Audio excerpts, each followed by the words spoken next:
গরুর বাজার পরিস্থিতি একটু বলেন তো, হঠাৎ করে কেন এমন হলো?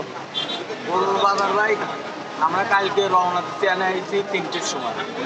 আমাদের গাড়ি হাটের ভিতরে জ্যামের কারণে ঢুকতে রাত 3টে সাড়ে 3টের সময় বলে হাটে ঢুকছি। তাহলে এই জাম এইটুক আইজি পাবনার ট্রেন 2 ঘন্টার ভিতরে আনে, আর দামে থাকতে আনে হলে 4-5 ঘন্টা। তাহলে এই কারণে আমরা বাজার পাইনি।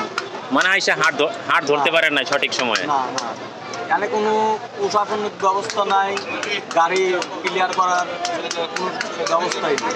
আইন শৃঙ্খলা বাহিনী কাউকে তেমন দেখতে পান নাই? না না, আমি কেউ এটা পরিষ্কার করার মতো কোনো লোক পাই।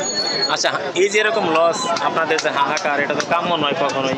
আর এরকম যে চলতে থাকে, গরু কি পুষবেন বা কৃষকরা কি পুষবে না আশা হারিয়ে ফেলবে? আশা তো হারায় ফেলাইছি, আর মুশকিল নেই। এইরকম করে চলতে চলতে দেখা যাবে যে আবার ওই ইন্ডিয়ার থেকে গরু আনা লাগতো বাংলাদেশে, এইরকম অবস্থা। এবছর লস হয়েছে কিরকম আপনাদের? আমাদের লস হয়েছে, তাও আমার লাখ তারিখ। আপনারও লাক্সারে কয়টি গরু নিয়ে আসার পরিকল্পনা করছিলেন বা কয়টি আনছিলেন? আমি আনছিলাম বলি 26টি। 26টি। বিক্রি হয়েছে কয়টি?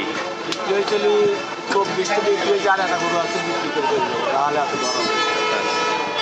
তার মানে বর্তমানে বলা চলে যে লসের মধ্যে আছেন। লসের মধ্যে ভাই থাকতেন না, সময় মতন যদি হাটে পৌঁছাতে পারতেন, জ্যামের কারণে হাটের চারিপাশে গাড়ি, মানে চাঁদ রাতে অথবা চাঁদ রাতের আগের দিন যদি গরুগুলো আনতে পারতেন তাহলে মনে হয়।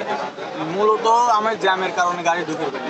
আচ্ছা আচ্ছা, এই আট কমিটি যদি এই ব্যবস্থাটা নিত, যে জামটা ক্লিয়ার করার ব্যবস্থা নিত, প্রশাসনের ব্যবস্থা নিত, তাহলে আপনাদের জন্য প্রতিটাই আমি পড়তাম।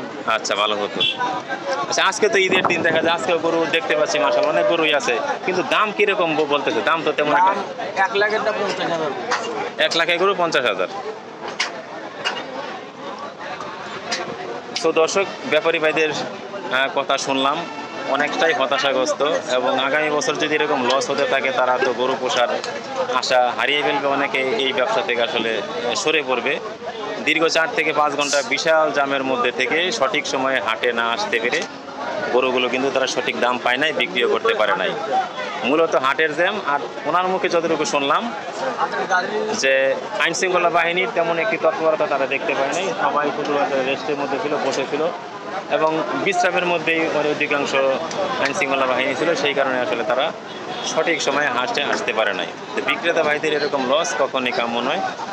আপাতত ঈদুল আজহার এই দিনে গাবতলী হাটের হাসিলগড়ের সামনে মেইন গেট থেকে আমি বিদায় নিচ্ছি। দর্শক, ভালো থাকবেন, সুস্থ থাকবেন। কইরা দিলাম নিউজ।